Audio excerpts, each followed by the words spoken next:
नमस्कार बच्चों। Class 10th में हम लोग पद्य खंड के 3 अध्याय को पढ़ चुके हैं। अब हम लोग चौथे अध्याय की ओर बढ़ रहे हैं। गद्य में 4 और पद्य में 4। तो पद्य के चौथे अध्याय की ओर हम लोग पढ़ रहे हैं। आशा है आप लोग तीनों अध्याय के प्रश्नोत्तर को पूरा कर चुके होंगे। कुछ लोगों ने दिखाया है, कुछ का बहुत ही अच्छा है और बहुत लोगों ने अभी नहीं दिखाया है, जिसे आप व्हाट्सएप पर दिखाते रहें, ठीक है? तभी आपको आगे बढ़ना है, आगे का प्रश्नोत्तर तभी करना है। अभी हम लोग चौथे अध्याय की ओर बढ़ रहे हैं। चौथा अध्याय है पर्वत प्रदेश में पावस। इसके रचनाकार हैं सुमित्रानंदन पंत। तो सबसे पहले हम थोड़ा सुमित्रानंदन पंत के बारे में जान लें कि जिस प्रकार आपने भक्ति काल के कवि के बारे में पढ़ा, कबीरदास, मीराबाई, बिहारी लाल रीतिकाल, तो ये कवि हैं आधुनिक काल के। जैसे हिंदी साहित्य के 4 काल हुए, हमने बताया था, वीरगाथा काल, भक्ति काल, रीतिकाल, आधुनिक काल। सुमित्रानंदन पंत आधुनिक काल के कवि और छायावाद के 4 स्तंभ में से एक। तो हिंदी में आधुनिक काल में द्विवेदी युग के बाद बहुत सारे वाद आए, छायावाद आया, प्रगतिवाद, प्रयोगवाद, बहुत सारा आया। तो छायावाद क्या है? छायावादी कवि कहे जाते हैं। छायावाद क्या है? 1-2 लाइन में आप सुन लें कि छायावाद जीवन के प्रति एक विशेष दृष्टिकोण है, एक विशेष भाव पद्धति है जिसमें कल्पना की प्रधानता होती है और मानव और प्रकृति के सूक्ष्म भावनाओं को अध्यात्म से जोड़ा जाता है। बस आप इतना ही जानें कि छायावाद में कल्पना की प्रधानता होती है, जीवन के प्रति एक विशेष दृष्टिकोण होता है। तो छायावाद के 4 स्तंभों में से एक सुमित्रानंदन पंत को बचपन से ही प्रकृति के प्रति अगाध लगाव था, क्योंकि वो पर्वतीय क्षेत्र में उनका जीवन की शुरुआत भी हुई थी। अल्मोड़ा में रहते थे, इसलिए पर्वतीय क्षेत्र के क्षण क्षण होने वाले परिवर्तन को, ऋतु परिवर्तन को उन्होंने अनुभव किया, उनको जिया और उन्होंने अपने शब्दों में उसे बांधा। बचपन से ही प्रकृति से लगाव होने के कारण वे पढ़ाई लिखाई, कविता करते रहे और 1921 में गांधी जी ने जब असहयोग आंदोलन छेड़ा तो उस समय उन्होंने अंग्रेजी विद्यालयों, न्यायालयों, इन सब का बहिष्कार करने का आह्वान किया। उसमें सुमित्रानंदन पंत ने भी कॉलेज की शिक्षा छोड़ दी और उनके आह्वान पर वे घर में ही शिक्षा प्राप्त कर रहे थे, घर में ही उन्होंने पढ़ाई की। तो इस प्रकार सुमित्रानंदन पंत का थोड़ा सा परिचय आपको मिलता है। आप पढ़ेंगे इस कविता को तो लगेगा कि उनके प्रत्येक शब्द में ऐसा चित्रण हुआ है जैसे मानो हम देख रहे हैं उसको, ठीक है? प्रत्येक शब्द चित्रमय है। और जो प्रकृति का जो उन्होंने रमणीय वर्णन किया है कि बहुत सारी रचनाओं में वो आप देखेंगे अगर पढ़ेंगे तो, ठीक है?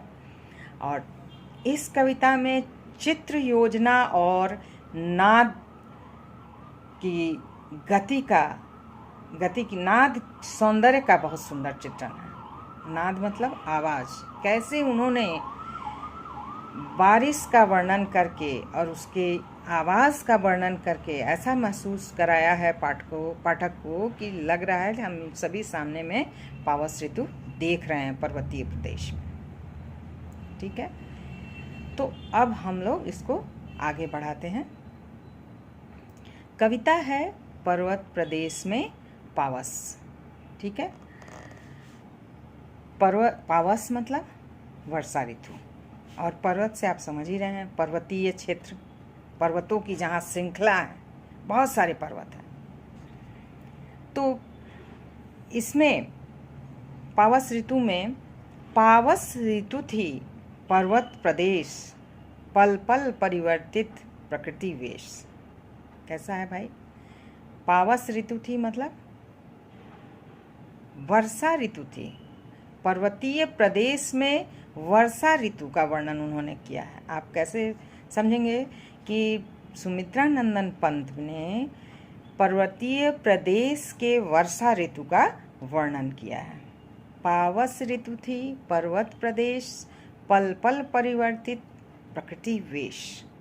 क्षण क्षण ऐसा महसूस हो रहा है जैसे प्रकृति जो है अपने वेशभूषा को बदल रही है, क्षण क्षण उसका रूप बदल रहा है। कभी अचानक काला बादल का छा जाना, कभी बहुत तेज़ से बादल का गरजना, कभी तुरंत तेज़ धूप का हो जाना, ये सब पहाड़ी क्षेत्र में होता है। आप कभी जब जाएंगे तो ज़रूर ऐसा महसूस करेंगे कि पहाड़ी क्षेत्र में कोई निश्चित नहीं है कि अभी बारिश नहीं होगी, तुरंत बारिश हो जाएगी, फिर तुरंत धूप हो जाएगी। तो इसका ही उन्होंने वर्णन किया है। पावस ऋतु थी, कविता की पंक्ति ध्यान से सुनेंगे। पावस ऋतु थी पर्वत प्रदेश, पल पल परिवर्तित प्रकृति वेश। पावस ऋतु थी पर्वत प्रदेश, पल पल परिवर्तित प्रकृति वेश। प्रकृति जो है वो अपने वेश को पल पल परिवर्तित कर रही है। वर्षा ऋतु जो है पर्वतीय क्षेत्र में अपने रूप को क्षण क्षण परिवर्तित कर रही है। ठीक है, यहाँ पर्वत का मानवीकरण किया गया है, मानव की तरह व्यवहार करते हुए दिखाया है कि जैसे आदमी अपने वेशभूषा को बदलता है ना, यहाँ पर्वत को वेश बदलते हुए दिखाया है। तो पल पल परिवर्तित प्रकृति वेश, इसमें पल पल प वर्ण की आवृत्ति होने से यहाँ कौन सा अलंकार होगा? अनुप्रास अलंकार। दो पंक्ति में देखिए, पावस ऋतु थी पर्वत प्रदेश, पल पल परिवर्तित प्रकृति वेश। क्षण क्षण प्रकृति जो है अपने वेश को बदल रही है। और पल पल में पुनरुक्ति प्रकाश अलंकार है। पुनरुक्ति प्रकाश किसको कहेंगे? जो एक ही शब्द बार बार आ रहा है, उसमें पुनरुक्ति प्रकाश है। अब हम आगे बढ़ते हैं।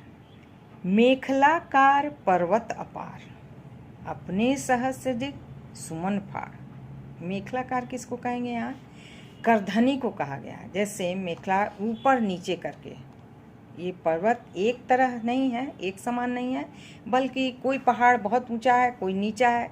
तो मेखलाकार में करधनी से, स्त्रियां जो करधनी पहनती हैं कमर में, उससे उन्होंने तुलना की है कि ये ऊपर नीचे ऐसे करके करधनी जैसे होती है, उसी तरह पहाड़ों की श्रृंखला भी है। मेखलाकार पर्वत अपार, अपार पर्वत है। अपने सहस्त्र दृग सुमन फाड़।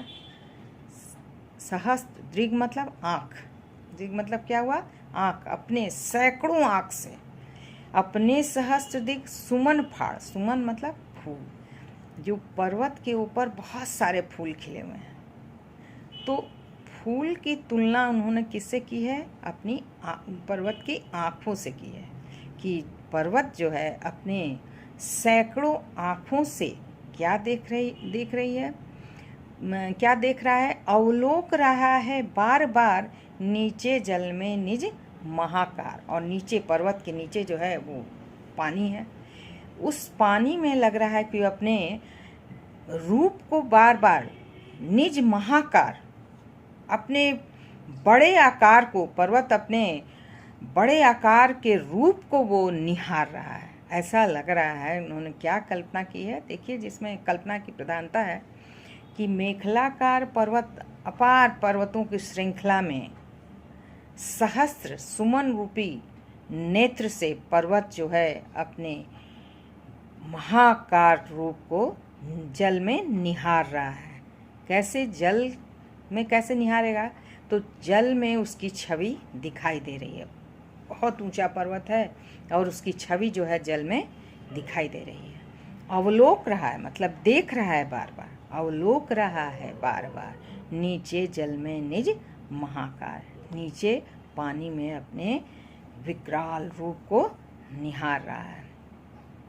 जिसके चरणों में पला ताल, दर्पण सा फैला है विशाल। जिसके चरणों में पला ताल, ताल मतलब तालाब को कहते हैं, जिसके चरणों में तालाब पला हुआ है, तालाब है, दर्पण सा फैला है विशाल, और वो दर्पण के समान बहुत दूर तक फैला हुआ है।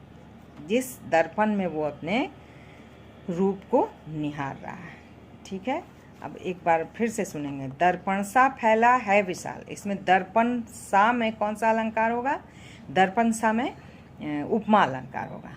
इसमें एक बार और फिर से सुनिए। पावस ऋतु थी पर्वत प्रदेश, पल पल परिवर्तित प्रकृति वेश।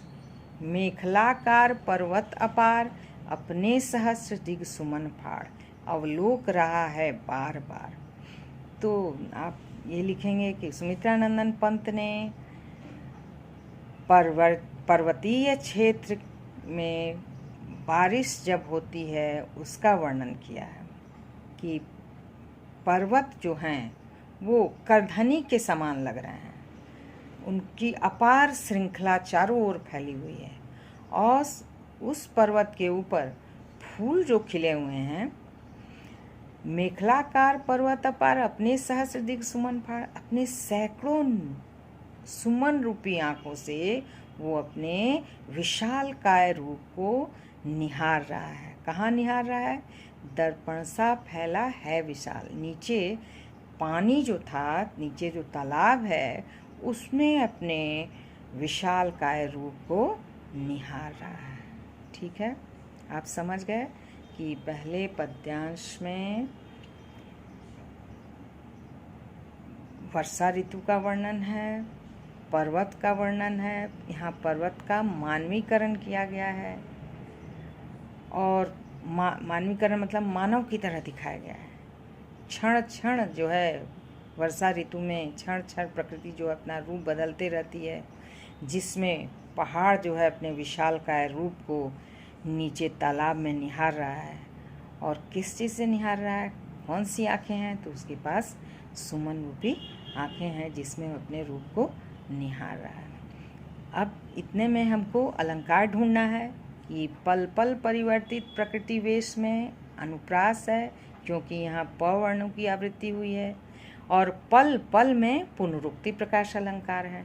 ये हो गया।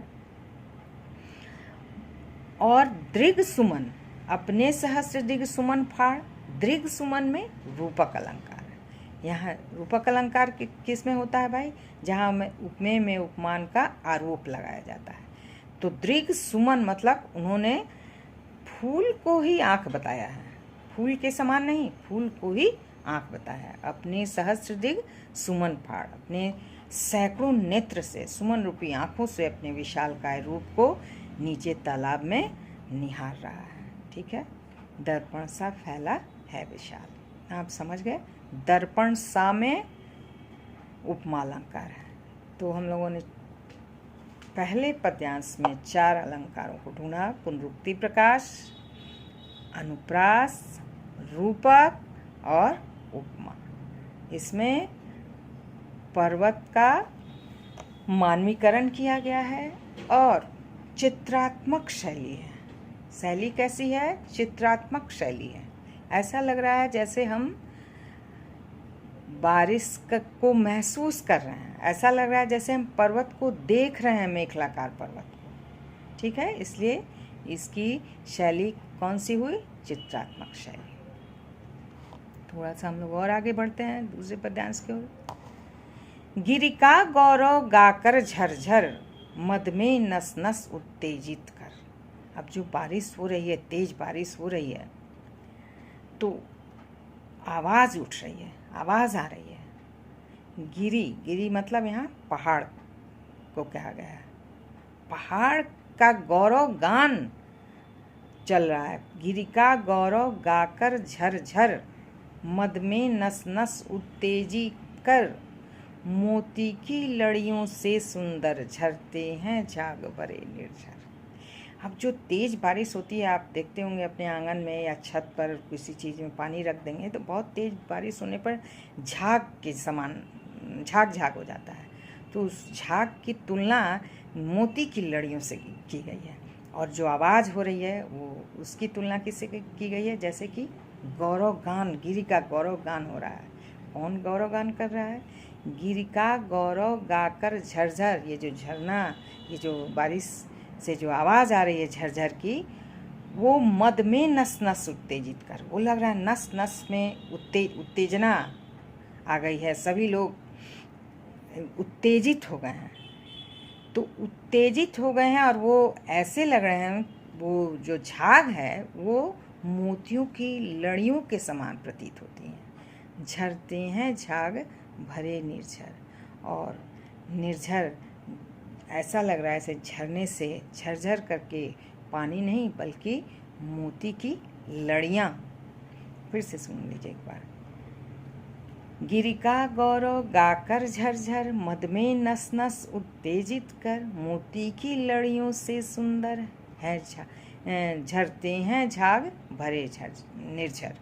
गिरि, गिरि पहाड़ को कहा गया, पर्वत को कहा। गौरव आप समझते हैं, गौरव गान चल रहा है गिरि का। गिरि का गौरव गाकर झरझर, झरने से जो आवाज़ आ रही है उसकी तुलना उन्होंने की है कि जैसे गौरव गान पर्वत का किया जा रहा है। मद में नस नस उत्तेजित कर, नस नस में सभी उत्तेजित हो गए हैं, उत्तेजना बढ़ गई है। मोती की लड़ियों से सुंदर, और वो जो झाग है उसकी तुलना मोती की लड़ियों से की गई है। मोती की लड़ियों से सुंदर, झरते हैं झाग भरे निर्झर, और वो जो झाग है वो मोती की लड़ियों के समान झरने से गिर रहे हैं, इसकी तुलना की गई है। तो पंत जी की कविता में कल्पना की प्रधानता है, प्राकृतिक सौंदर्य का चित्रण मिलता है, प्रत्येक शब्द उनका चित्रमय प्रतीत होता है। आप पढ़ेंगे तो लगेगा कि एक एक शब्द उनका चित्रमय है। यहीं तक मैं रहने देती हूँ, पहले आप इसको बहुत अच्छे से समझेंगे। एक एक पंक्ति को आप समझ लेंगे कि पहाड़ का मानवीकरण किया गया है, पहाड़ को एक मानव रूप बताया गया है। तभी वो मानव ही अपनी आँखों से देखता है, महसूस करता है, मोती की लड़ियों के समान वो वही अपने गले में डालता है। तो यहाँ पहाड़ का मानवीकरण किया गया है। छायावादी कवि हैं, इसलिए एक विशेष दृष्टिकोण है, इसमें कल्पना की प्रधानता है। तो हम कल्पना का बहुत सुंदर चित्रण, बहुत सुंदर उदाहरण देखते हैं। और सुमित्रानंदन पंत, प्रकृति के सुकुमार कवि कहे जाने वाले सुमित्रानंदन पंत ने इस कविता में प्राकृतिक सौंदर्य का बहुत सुंदर, पर्वतीय क्षेत्र के बारिश का वर्णन किया है। पर्वतीय क्षेत्र में जो बारिश हो रही है उसका उन्होंने बहुत सजीव चित्रण किया है। ठीक है ना? कैसा चित्रण है? बहुत सजीव चित्रण है, जिसको पढ़ने से हमारे मन में ऐसा लगता है कि सच में वहाँ पहाड़ों की श्रृंखला है, सच में वहाँ मोती की लड़ियों की तरह झाग दिख रहे हैं। ऐसा लग रहा है जैसे बहुत सारे फूल उनकी आंखें बन गई हैं। तो चित्रमय शैली में, चित्रात्मक शैली में पंत की कविता है जो आप पढ़ रहे हैं। यहीं तक समाप्त करती हूँ मैं। आगे आप पहले ध्यान से इसके शब्दार्थ को देखेंगे, अलंकार की ओर देखेंगे, तब फिर हम लोग दूसरी क्लास में इसको आगे पढ़ेंगे। और रचनाकार के बारे में अच्छे से पढ़ के लिखना है। पहले प्रत्येक रचनाकार के बारे में, उनका कोई भी पाठ पढ़ते हैं तो रचनाकार का परिचय ज़रूर देना है, तभी आपको अच्छे से समझ में आएगा। धन्यवाद।